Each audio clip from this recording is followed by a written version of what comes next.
In 1800, there are only 31 elements, but when the number increased, the periodic table had been come into existence.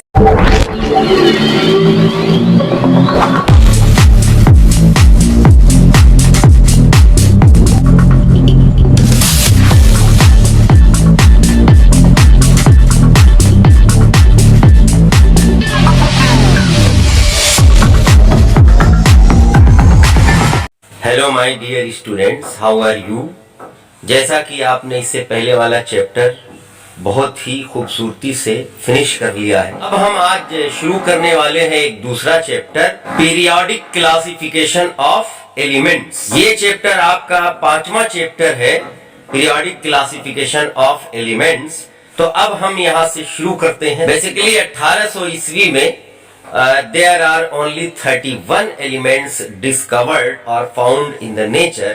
तो उस वक्त तक तो कोई बहुत ज्यादा दिक्कत नहीं थी, लेकिन जैसे जैसे एलिमेंट्स के नंबर्स बढ़ते गए स्टडी में प्रॉब्लम आती गई। तो एक सवाल बनता है कि why do we classify elements, हम एलिमेंट्स को क्यों क्लासिफाई करते हैं। और आमतौर से ये बोर्ड में पूछा जाता है क्यों एलिमेंट्स को क्लासिफाई करते हैं। तो उसका आंसर यही होता है कि क्योंकि एलिमेंट्स के नंबर्स बहुत बढ़ गए, इसलिए एक एक एलिमेंट्स की स्टडी, एक एक एलिमेंट की स्टडी पॉसिबल नहीं थी, इसलिए हमको जरूरत पड़ी क्लासिफिकेशन की। कुछ इस तरह की कोई हिकमत अमली अमल में लाई जाए कि जिससे अगर हम मान लो कि 2-3 एलिमेंट्स की स्टडी कर लें तो बहुत सारे एलिमेंट्स के बारे में हमें पता लग जाए। कुछ इस तरह की स्ट्रेटजी थी।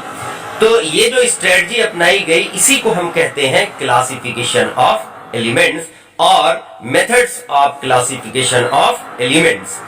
तो चलिए हम वन बाय वन आज आपको डिस्क्राइब करके दिखाते हैं कि क्लासिफिकेशन किस तरह से हुआ। तो यहां से आपको शुरुआत करनी है कि इन 1800 there are only 31 elements, but when the number increased, the periodic table had been come into existence। अब सवाल आता है कि पीरियोडिक टेबल क्या है। तो पीरियोडिक टेबल एक ऐसी टेबल है जिसमें बहुत सारे एलिमेंट्स को एक ग्रुप में रखा गया, और किस बिना पे रखा गया कि उनकी प्रॉपर्टी सेम होंगी। अगर सपोज दैट कि 6 एलिमेंट्स हैं और 6 एलिमेंट्स की प्रॉपर्टी सेम है तो उनको एक ग्रुप में रख दिया गया। फिर इसी तरह से 6 एलिमेंट्स की प्रॉपर्टीज अलग हैं और एक दूसरे से मिलती जुलती हैं, सेम है, तो उनको एक अलग ग्रुप में रखा गया। तो इस तरह से करते करते आज मॉडर्न पीरियोडिक टेबल में टोटल 18 ग्रुप्स हैं और 7 पीरियड्स हैं। पीरियड्स हॉरिजॉन्टल कॉलम और ग्रुप्स वर्टिकल कॉलम। तो जब भी हम कॉलम बनाते हैं तो उसमें 2 तरह के कॉलम बनते हैं, एक वर्टिकल बन जाता है और दूसरा हॉरिजॉन्टल अपने आप बन जाएगा, हॉरिजॉन्टल। तो there are 7 horizontal column and called as period and 18 vertical column called as groups। लेकिन ये जो मैं इतनी आसानी के साथ बता रहा हूं आपको, ये इतना आसान नहीं है बताना, क्योंकि यहां तक पहुंचने के लिए बहुत वक्त लगा है, बहुत समय गुजरा है, बहुत टाइम लगा है। और कहां से लगा है वहीं से हम शुरुआत करते हैं। आइए अब यहां से हम देखते हैं सीरीज ऑफ क्लासिफिकेशन। आप देख रहे हैं सीरीज ऑफ क्लासिफिकेशन। ये तो जैसा कि मैंने बताया कि इन 1800 कितने एलिमेंट्स थे, टोटल 31 एलिमेंट्स जो है डिस्कवर्ड किए गए। और आज कितने एलिमेंट्स हैं, आपको पता है कि 118 एलिमेंट्स हैं एट प्रेजेंट डे, 118 एलिमेंट। लेकिन कुछ एलिमेंट्स मैन मेड है, आर्टिफिशियली बनाए गए। तो टोटल तादाद आजकल जो है 137 से लेके 138 तक आती है एलिमेंट्स की। लेकिन ये जो नंबर है, ये जो संख्या है, इनकी वेल स्टडी नहीं हुई। यानी हम कह सकते हैं कि ये सारे के सारे वेल स्टडीड नहीं है। मतलब 137 to 138 वेल स्टडीड नहीं है। वेल स्टडीड कितने हैं, 118 एलिमेंट्स ही हैं। तो इसलिए हम कहते हैं कि 118 एलिमेंट्स हैं हमारी पीरियोडिक टेबल में, जिन पर हम अच्छे से स्टडी कर सकते हैं। तो सीरीज ऑफ क्लासिफिकेशन में किन किन साइंटिस्ट ने कब कब और कैसे कैसे क्लासिफाई किया है एलिमेंट्स को, वो मैं आपको बताने जा रहा हूं। Lavoisier classification, into metals and non-metals. Lavoisier around 1800 Lavoisier ने एलिमेंट्स को मेटल और नॉन मेटल में डिस्ट्रीब्यूट कर दिया। फिर उसके बाद नंबर 2 डॉबेरिनर क्लासिफिकेशन 1817 में हुआ। इसको हम ट्राइड कॉन्सेप्ट कहते हैं, डॉबेरिनर ट्राइड्स के नाम से जानते हैं। डॉबेरिनर ट्राइड कॉन्सेप्ट्स ऑफ क्लासिफिकेशन 1817 में आया। उसके बाद फिर टेल्यूरिक स्क्रिव क्लासिफिकेशन आया, जिसे डीकन कोर्टवाइज ने दिया, डीकन कोर्टवाइज इन 1862। उसके बाद फिर आता है आपका Newland octave concept of classification, Newlands law of octaves, Newlands law of octaves, ये दिया गया आपका 1865 में। उसके बाद फिर आता है आपका Lothar Meyer arrangement, Lothar Meyer concept of classification given in 1869। उसके बाद फिर लास्ट में आपका आता है मेंडलीव्स क्लासिफिकेशन ऑफ एलिमेंट्स, और यहीं पर आके हम स्टॉप कर जाते हैं। लेकिन मेंडलीव तक स्टॉप करने से हमें कुछ हासिल नहीं होता, क्योंकि मेंडलीव के बाद भी अभी स्टडी बाकी है, क्योंकि मेंडलीव ने 7 पीरियड्स बनाए और 8 ग्रुप्स बनाए, लेकिन पूरी तरह से ये भी सेटिस्फाई नहीं कर सके। बहुत सारे एलिमेंट्स छूट गए, बहुत सारे एलिमेंट्स गलत तरीके से क्लासिफाई किए गए, और बहुत सारे एलिमेंट सेटिस्फैक्टरी नहीं उतरे। तो इसलिए मॉडर्न पीरियोडिक टेबल का कॉन्सेप्ट आया, और वो मैं अभी आपको बताता हूं। इससे पहले जरा सा ये जो नाम अभी आप सुन रहे हैं, इन पर जरा सा थोड़ी सी चर्चा कर ली जाए। तो बच्चों, जो पहला क्लासिफिकेशन है आपका, वो लेवेजियर का क्लासिफिकेशन है मेटल्स एंड नॉन मेटल्स में।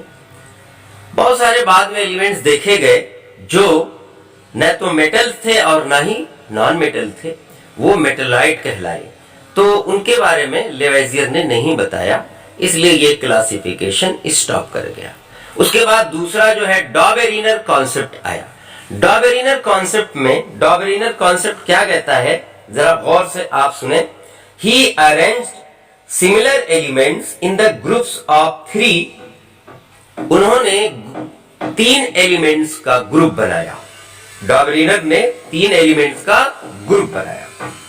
showed that their atomic weights were either nearly the same or the atomic weight of the middle element was approximately the arithmetic mean of other two। कहने का मतलब ये है कि जो 3 elements लिए गए, एक बीच में रखा गया, 2 किनारे रखे गए। तो जो 2 किनारे वाले एलिमेंट्स हैं, उनकी एटॉमिक मास की अरिथमेटिक मीन बीच वाले एलिमेंट के मास के या तो बिल्कुल बराबर आएगी या थोड़ा बहुत डिफर करेगी। अगर थोड़ा बहुत डिफर करती है तो हम उसे बराबर ही मानते हैं, और अगर ऐसा होता है तो डॉबेरिनर के अकॉर्डिंग वो तीनों एलिमेंट्स एक ग्रुप में रखे जाएंगे। इसी को हम कहते हैं डॉबेरिनर ट्राइड। अब देखिए डॉबेरिनर ट्राइड, एक पहला ट्राइड मैं आपको दिखा रहा हूं, लिथियम, सोडियम और पोटेशियम। तो लिथियम का एटॉमिक वेट 7 है और पोटेशियम का 39 है। अब इन दोनों को जोड़ दीजिए और फिर 2 से डिवाइड कर दीजिए, तो यही कहलाती है इसकी अरिथमेटिक मीन, और ये आपका कितनी आ जाती है, 23 आ जाती है। और 23 सोडियम का है तो सोडियम रखा जाएगा, यानी लिथियम, सोडियम और पोटेशियम ये तीनों एक ही ग्रुप में रखे जाएंगे, और डॉबेरिनर का मानना है कि इनकी प्रॉपर्टीज सेम होंगी। इसी तरह से क्लोरीन, ब्रोमीन, आयोडीन का ट्राइड देख लीजिए, कैल्शियम, स्ट्रोंशियम, बेरियम का ट्राइड देख लीजिए। तो ये सारे के सारे ट्राइड जो है ये शो करते हैं कि ये तीनों एलिमेंट्स किसी एक भी ट्राइड में जो तीनों एलिमेंट होते हैं वो एक ही ग्रुप में रखे जाएंगे। लेकिन चूंकि ये भी सेटिस्फैक्टरी नहीं रहा, क्योंकि the major drawback of Dobereiner's classification was the concept of triad could be applied only to a limited number of elements। तो कहने का मतलब ये है कि कुछ ही एलिमेंट्स के लिए ये ट्रायड काम कर रहा है, इसलिए ये ट्रायड कॉन्सेप्ट भी फेल हो गया, यहीं पर छोड़ दिया गया। अब उसके बाद हम आगे बढ़ते हैं, डीकन कोर्टवाइस क्लासिफिकेशन की तरफ आते हैं, टेल्यूरिक स्क्रू क्लासिफिकेशन की तरफ। तो ये भी बहुत ज्यादा सेटिस्फैक्टरी नहीं है और ये आपके सिलेबस में भी नहीं है, तो इसको भी छोड़ दीजिए। फिर उसके बाद नेक्स्ट आ जाते हैं न्यूलैंड ऑक्टेव्स लॉ के बारे में।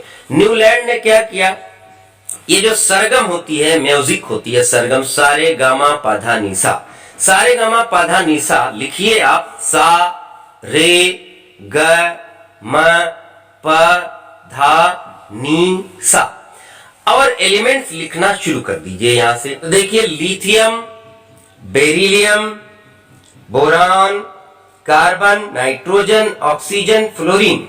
Lithium 1, beryllium 2, boron 3, carbon 4, nitrogen 5, oxygen 6 और फ्लोरीन 7। आठवां एलिमेंट जो है ये आपका सोडियम होगा, यानी सारे गामा पाधा निसा, तो सा से शुरू हो रहा है, पाधा निसा और सा पे जाके खत्म हो रहा, तो यानी पहला एलिमेंट और आठवां एलिमेंट एक दूसरे के क्या होंगे, प्रॉपर्टी में बराबर होंगे।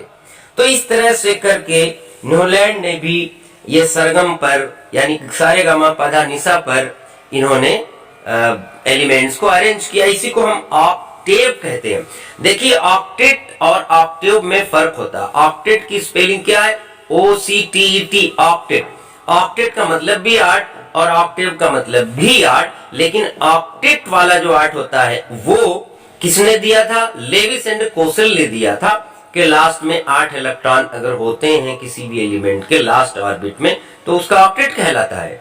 लेकिन यहाँ पे जो ऑक्टेव है उसका मतलब भी 8 होता है, लेकिन ये इलेक्ट्रॉनों से रिलेटेड नहीं है, ये म्यूजिक से रिलेटेड वाला 8 है। सारे गामा पाधा निसा, सा पर जो एलिमेंट आएगा, फिर पाधा निसा, लास्ट वाले सा पे जो एलिमेंट आएगा वो एक दूसरे के प्रॉपर्टी में क्या होंगे, बराबर होंगे और एक ही ग्रुप में रखे जाएंगे।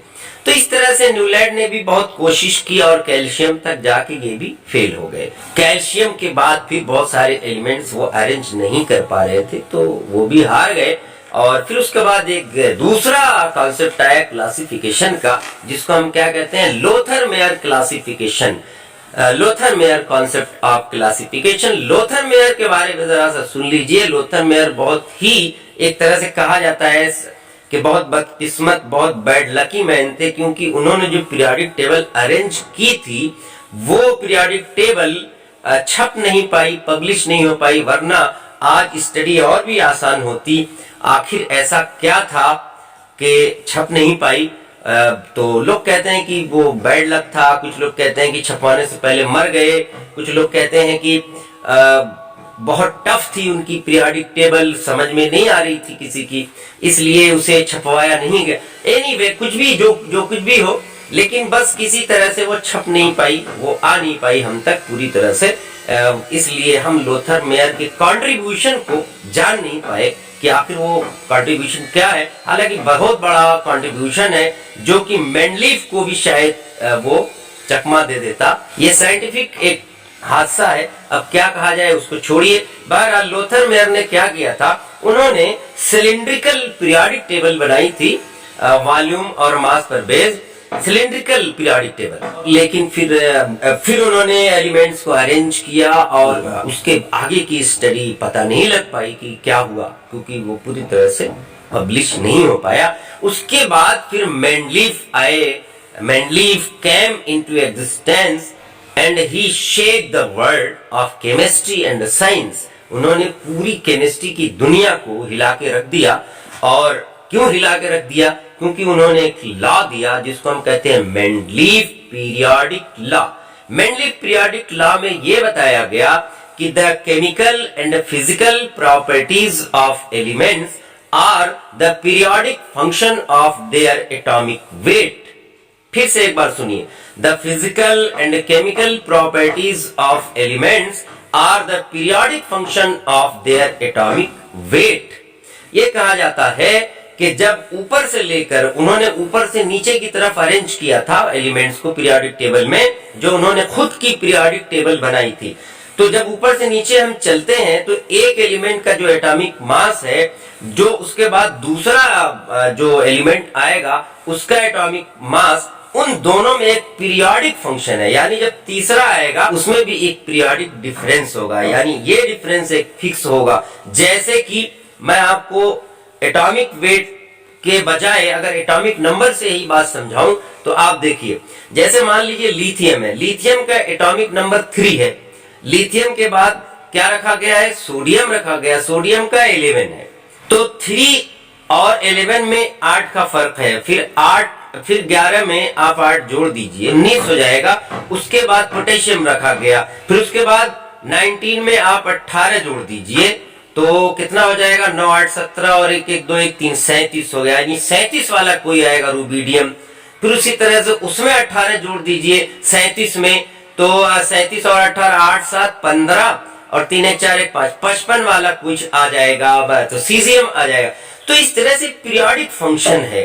इस पीरियोडिक फंक्शन के इसी को हम कहते हैं पीरियोडिक फंक्शन, यानी ऐसा फंक्शन जो after some gap of time repeat करता है, यानी प्रॉपर्टी उसकी सेम होती जाती है, इसी को हम कहते हैं पीरियोडिसिटी इन एलिमेंट्स, और you can also say periodic function.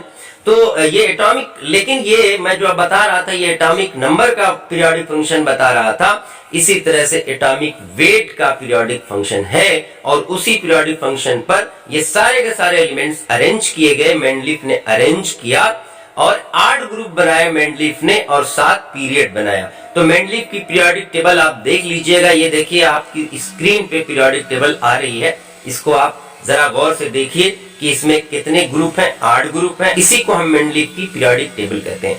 तो मेंडलीफ की पीरियोडिक टेबल में और भी बहुत सारी अभी बातें हैं, उनका ड्रॉबैक क्या था, उनकी डिमेरिट्स क्या थी, क्या था लिमिटेशन, और उनकी मेरिट क्या थी, ये हम किसी और क्लास में डिस्क्राइब करेंगे। तब तक के लिए आप अख्तर सर को दीजिए इजाजत। Okay bye.